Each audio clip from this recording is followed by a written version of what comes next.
we're going to take a minute of your time to talk to you about tribute acts. That's right, tribute acts. Tribute acts, not tribute tax. That doesn't exist. Now, you may or may not know, but myself and Mr. Doggett tour around the country with a tribute show called Buddy Holly and the Cricketers. That is right. Yeah, Glyn is the company manager, and I portray Buddy Holly. There I am, portraying Buddy Holly. It's uncanny. Yes, thank you for the clapping. You should see it when I move. It's amazing. You look a bit more like Elvis Costello, really, to be honest. Yeah, there is that. But if that is the case, when you see some of the competition I have for the Buddy Holly tribute thing, you realise I don't do as badly as you might think. For example, Exhibit A, Chuckle Brother Holly. Or Woody Allen. Yeah, possibly, yeah. And on the other side of the scale, we have the slightly dodgy Pedo Holly. Appearing on a register near you soon. That's right. So we've delved a little bit into the world of the lookalike. And we've discovered that there are some lookalikes who haven't really grasped what lookalike actually means. Would you like to see them? Yeah! Are you sure? Yeah! Otherwise I'll have to create a new slideshow. It'll be time consuming and embarrassing. First up we have Mick Jagger. Mick Jagger. Yeah. And then we've got Alanis Morissette.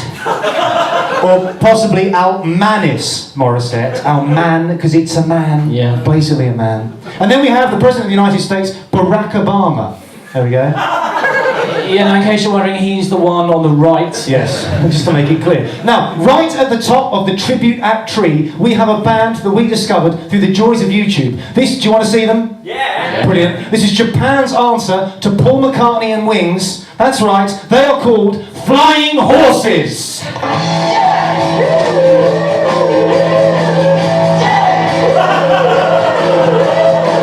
Jets! Yeah. That's right, Jets. Now, I'm a big Macca fan, so this suits me down to the ground. Here we have Paul McCartney and Wings, Japanese styling. It's nice to see there that the front man's got the authentic kind of early 90s McCartney mullet. Yes. It's a shame about the face, though, isn't it, really? Yeah, there is that. Actually, it's just occurred to me, this is probably the only other lineup of Paul McCartney and Wings that Yoko Ono would truly really like. It's just bizarre, isn't it? The irony, the cruel irony. Shall we meet the members? Yes, please. Oh, yes. Yes, please. We have Arach as Paul McCartney. Vocals and bass. Oh, yes. We have Yosin as Denny Lane. Guitar and keyboards. And then we have Mamida as Linda McCartney. Now, what is nice about Mamida as Linda McCartney, to make it authentic, she's Arach's actual wife. They've seen it right the way through, it's amazing. Also, they use all the authentic equipment. For example, we have a Rickenbacker bass, a Yamaha CSX1. You all knew that, obviously, you keyboard aficionados. But as for the drummer, Jash has no drums. He uses a set equipped in the non-specific hall, basically. He's just a fly-by-night. He's rock and roll. He doesn't care. He is really. He's quite hardcore, isn't he? So much that he hasn't got a head. He's fucking hardcore. He uses the one that's in the hall. Yeah, exactly. Yeah. Now, obviously, to find out just how authentic a tribute act is, you've got to compare them against the original. That's artist. right. A kind of compare and contrast. Now, we couldn't afford to get the real Paul McCartney and Wings here, partly because some of them are dead. Anyway, but would you like to see a comparison between the real Wings and the pretend Wings? Yes. Are you sure? Yeah. Are you here? Yeah. Marvellous. Okay, so first up, this is Paul McCartney and Wings singing The Middle Eight to Live and Let Die in 1973. What does it matter to you? When you got a job to do, you got to do it well. You got to give me a life. Nice stuff there. Lovely high note there, quite high. Do you think that the Flying Horses can pull that off?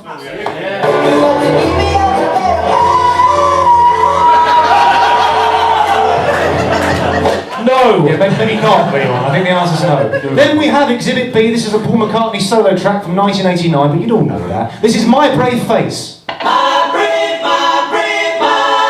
face. It's the 80s, ladies and gentlemen. Would you like to see the Flying Horses version? Yeah. A lot of questions going on here. Here they go.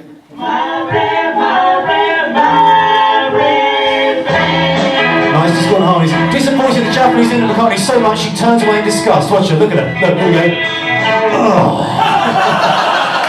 Can we see it again? Do you want to see it again? Yes, here we go. So. I hate you, Arach. I'm leaving you for a Japanese John Lennon. Yes, that's right. And now all these videos were found on YouTube, obviously, like we find all that stuff. And on YouTube, people leave quite brutal comments, don't they? Let's see what one of those are. This is an American. These guys suck. Learn how to speak English before trying to sing. Maybe he should learn how to write English, in fact, before he tries to type. In the cruel irony again. Yeah, exactly. But the worst part of this quote, this bit must have really hurt a ratchet of the fellas. The fact is that this is a disgrace to Wings. To everything, to the frog song, to everything. Unbelievable. But are they a disgrace to Wings? That's the thing.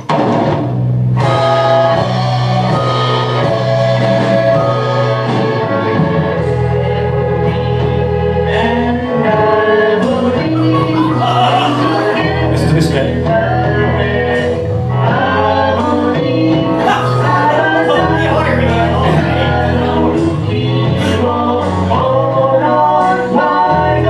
And now we have the school orchestra, listen.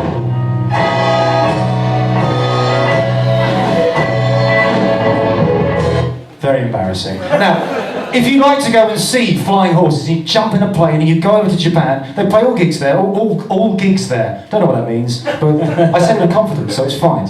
Including places like the Osaka Cavern Club and the Cellar in Osaka. But the best place they've ever played, this took place on the 26th of May 2007. Spandex Ballet would want to play there, we'd want to play there. Oh, yeah. It was the Clinic of Obstetrics and Gynecology in Osaka. Let's see them there, rocking the house. Wow, there we go. That looks like a crazy gig, doesn't it? The hospital staff must be thinking, what can we do? What can we get in that will cheer up a lady just before she has a smear test? Privacy, peace, privacy.